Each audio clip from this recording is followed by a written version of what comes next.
과부의 문을 연산해 그 손끝의 비밀. 옛 조선 바람이 살랑이는 어느 봄날 혼자 살던 머슴이 있었습니다. 그리고 외로움 속에 살아가던 과부가 있었지요. 그날 밤 머슴은 조용히 과부의 문을 두드렸습니다. 그 손끝엔 오래된 그리움이 담겨 있었지요. 옛날 옛적 해는 느릿하게 기울고 봄바람은 담장 너머 마을을 스치며 천천히 흘러가던 어느 날이었습니다. 마을 끝 외딴 기와집. 그곳에는 한 머슴이 홀로 살고 있었지요. 가난하여 장가 한번 못 가보고 두 손으로 밭을 일구며 묵묵히 살아가는 사람이었습니다. 그 머슴 생김새는 묻어냈고 힘도 셌습니다.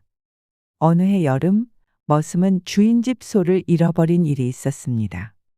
장날 소달구지를 끌고 읍내까지 다녀오는 길 갑자기 번개가 치며 소가 놀라 뛰어 달아난 것이지요. 머슴은 비에 흠뻑 젖은 채 밤새 논밭을 헤매며 소를 찾아다녔고 해가 뜰 무렵 산자락 밑에서 소를 찾았을 때 눈물을 글썽이며 그 목덜미를 껴안았습니다. 그 일로 주인집에서 꾸중은 받았지만 마을 사람들 사이에선 그 머슴 책임감 하나는 기가 막혀 라며 소문이 돌았지요. 그래도 머슴은 조용히 웃으며 말했습니다. 그 소는 제 손에 맡겨진 생명입지요. 당연한 일 했을 뿐이요.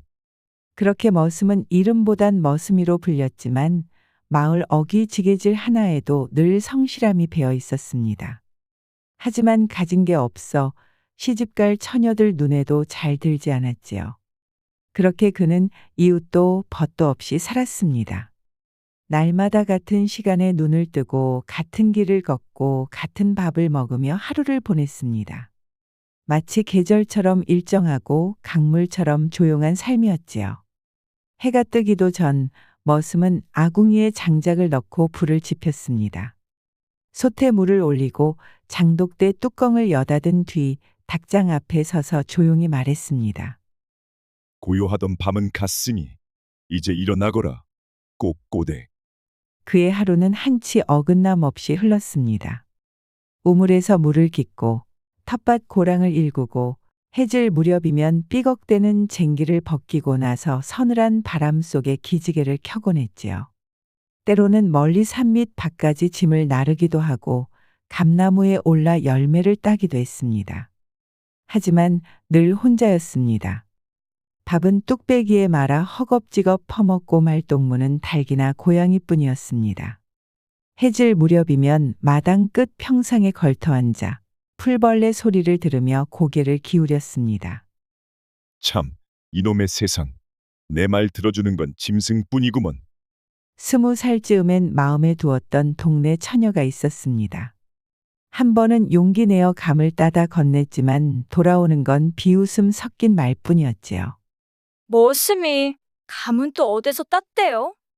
주인 집 거 아니에요? 그 말에 머슴은 감을 들고 고개를 푹 숙인 채 뒤돌아섰습니다.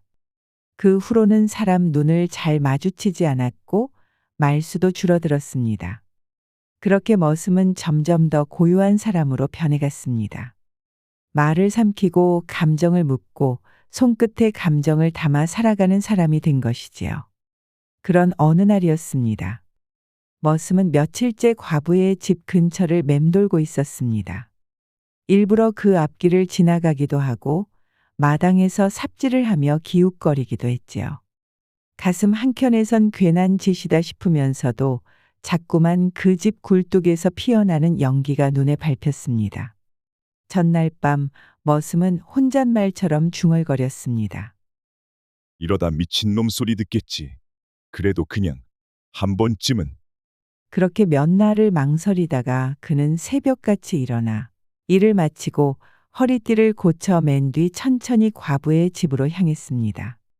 한 걸음 한 걸음이 그에겐 세상에서 가장 먼 거리처럼 느껴졌지요. 머슴은 낯선 기색으로 마을 아래 과부의 집 앞에 섰습니다. 그 집 역시 조용했고 그 안에 홀로 사는 과부가 있었습니다. 며칠 전 장터에서 머슴은 우연히 과부가 무거운 짐을 들고 비틀거리며 걷는 모습을 보았습니다. 한참을 망설이다가 도와주려 다가갔지만 말 한마디 꺼내지 못한 채 돌아서야 했지요. 그날 밤 머슴은 평상에 앉아 달을 보며 혼잣말을 했습니다. 같이 집 나를 사람 하나 있으면 그리 외롭지는 않을 텐데. 그 후로 자꾸만 그 과부가 생각났습니다. 마당에서 빗자루를 들고 조용히 움직이던 모습, 장에 나와도 말 한마디 없이 물건을 보던 뒷모습. 어쩌면 자신처럼 외로운 사람일지도 모른다는 생각에 머슴은 조용히 아주 조심스럽게 과부의 집 앞에 서게 된 것이었습니다. 남편을 잃은 지 오래, 자식은 없고 말동무도 없는 삶. 과부는 마당을 쓸며 늘 혼잣말을 하곤 했습니다. 대청마루 아래에는 여전히 남편의 집신 한 켤레가 놓여 있었습니다. 과부는 그 집신을 버리지 못한 채 계절을 보냈습니다. 방 안에는 여전히 남편이 쓰던 갓과 오래된 담뱃삼지가 걸려 있었고 가끔씩 그 냄새를 맡으며 눈을 감고 숨을 내쉬곤 했습니다. 밥상 위에는 늘 반찬이 하나 더 놓여 있었지요. 누구도 먹지 않을 것을 알면서도 습관처럼 그렇게 했습니다. 과부는 종종 마루에 앉아 작은 잔에 술을 따르고 말없이 그 잔을 바라보았습니다. 달빛이 창호를 비출 때면 문을 열까 말까 망설이다 다시 걸어 잠그던 날들이 많았습니다. 창호지 사이로 스며드는 햇살에 손을 비춰보며 혼자 중얼거렸지요. 먼지도 저리 함께 떠도는데 사람은 왜 혼자 살아야 하나. 가끔은 문 앞에 핀 들꽃을 바라보며 한참을 서 있기도 했습니다. 고요한 집 안 과부의 마음도 바람처럼 허우러웠습니다. 그날도 마당을 쓸다 말고 잠시 허리를 펴며 숨을 돌리던 참이었습니다. 들꽃 사이로 낯익은 그림자가 조심스럽게 다가왔지요. 과부는 고개를 돌려 그 그림자를 바라보았습니다. 과부 마님, 담배 한 대 피워도 되겠소? 과부는 고개를 들어 머슴을 바라보았습니다. 그 표정은 해맑고도 어딘가 엉뚱했지요. 그래, 마루 끝에 앉아서 피우게. 머슴은 마루 끝에 앉아 조심스레 담배를 피웠습니다. 바람이 살랑이고 대나무 숲이 바스락이는 소리 사이로 머슴은 갑자기 말을 꺼냈습니다. 마님, 괜찮으시면 손가락 좀 만져봐도 되겠소? 과부는 순간 눈이 동그래졌지만 이내 피식 웃으며 손을 내밀었습니다. 머슴은 그 손을 조심스레 잡더니 품속에서 백냥을 꺼내 마루에 올려놓고는 조용히 돌아섰지요. 이 사람 손가락 한 번 잡고 왜 돈을 두고 가지? 그 손끝이 이상하게 따뜻했어. 그 손가락은 거칠고 투박했지만 온기가 느껴졌습니다. 과부는 그 온기에 잠시 눈을 감고 있었습니다. 그 순간 머슴의 손끝에 얹힌 것은 단순한 살결이 아니라 누군가를 향한 오래된 그리움이었습니다. 손가락은 서로의 삶을 처음으로 건드린 접점이었습니다. 서툰 표현이었지만 그 속엔 혼자가 아니었으면 하는 간절함이 담겨 있었지요. 그날 밤 과부는 이불을 덮고도 손가락을 바라보며 한참을 멍하니 있었습니다. 그 손끝은 마치 오래전 누군가와 손잡던 기억처럼 저릿했습니다. 그 무렵 머슴 역시 집으로 돌아와 뒤척이고 있었습니다. 마루에 앉아 달을 보며 자꾸만 과부의 손끝이 생각났지요. 괜한 짓이었나? 마님, 불편해하지는 않으셨을까? 그 손이 참 따뜻했는데. 머슴은 손을 무릎에 올려놓고 한참을 말없이 앉아 있었습니다.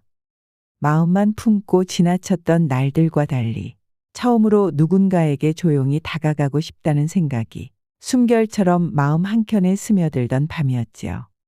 며칠 뒤 머슴은 다시 찾아왔습니다.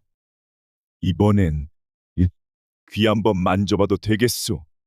이보게, 귀는 또 왜? 그냥 바람이 드는 데라 따뜻한 손길로 막아주고 싶어서 그러.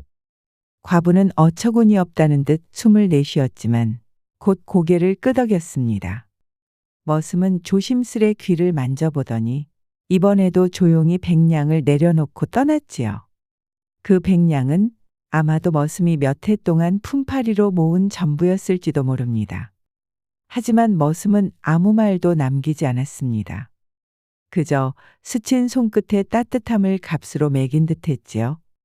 머슴의 손끝이 귓불에 닿았을 때 과부는 이상하게 가슴이 울렁거렸습니다.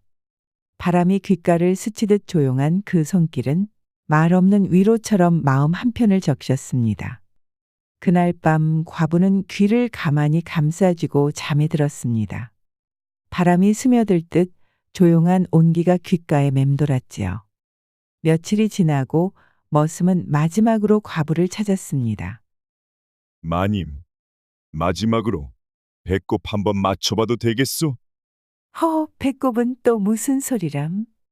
과부는 그날 처음으로 머슴을 오래도록 바라보았습니다. 이 사람 나를 향해 천천히 다가오는 걸 내가 모르고 있었던 걸까? 아니면 알고 있었으면서도 두려웠던 걸까? 과부는 문득 거울 앞에 선 자신의 모습을 떠올렸습니다. 며칠 전 허리띠를 매며 자신의 치마자락을 한 번 더 다듬고 있던 손. 자신도 모르게 달라진 그 손길 속에 이미 변화가 시작되었음을 느꼈던 것이지요. 긴 시간 과부도 외로웠던 것입니다. 마음 한켠에 누군가를 받아들이고 싶은 갈증이 있었던 것이지요. 그날 밤 과부는 말없이 등불을 끄고 조용히 치마끈을 풀었습니다. 배꼽이 맞닿은 그 순간 머슴은 더는 아무 말도 하지 않았고 과부도 묻지 않았습니다. 그 자리가 맞닿은 순간 그들은 말로는 다 담을 수 없는 무언가를 나누었습니다. 머슴의 손길은 거칠었지만 진심이 있었고 과부의 숨결은 떨렸지만 외면하지 않았습니다. 그것은 단지 몸이 아닌 마음의 문이 열린 밤이었지요. 그 밤 이후 두 사람은 한 지붕 아래서 함께 불을 지피고 밥을 나누며 살아가게 되었지요. 봄이면 마당에 매화가 피었고 머슴은 그 꽃잎을 조심스레 주워 과부의 머리맡에 놓아주었습니다. 꽃이 이뻐서요. 그냥 마님 생각이 나서. 이런 걸 챙길 줄도 아는 사람이었구먼. 고맙소. 여름이면 둘은 우물가에서 빨래를 하며 물을 튀기고 웃음을 터뜨렸습니다. 이봐, 물 좀 조심하게. 치마 다 젖었잖소. 에이, 장난이었소. 다신 안 하겠소. 밤이면 마당 평상에 나란히 앉아 별을 올려다보곤 했지요. 저 별 중에 마님 닮은 거 하나쯤은 있겠지요.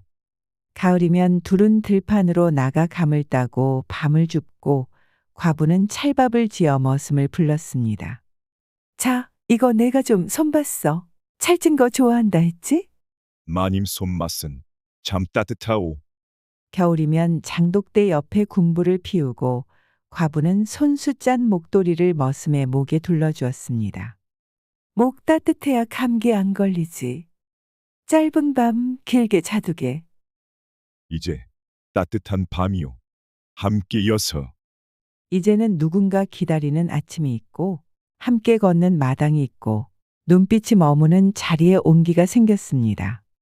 굴뚝에는 하루 3번 연기가 피어오르고 마당엔 함께 널어둔 빨래가 바람에 나부꼈습니다. 어느 겨울날 머슴이 일하러 나간 사이 눈이 소복이 쌓였습니다. 그날따라 늦게 돌아온 머슴에게 과부는 한마디를 툭 내뱉었지요. 이 눈길에 넘어지기라도 했으면 어쩔 뻔했어. 이런 날은 천천히 걷는 법이라 마님이 기다리신 줄은. 기다리긴 그냥 눈이 많이 와서 그랬어.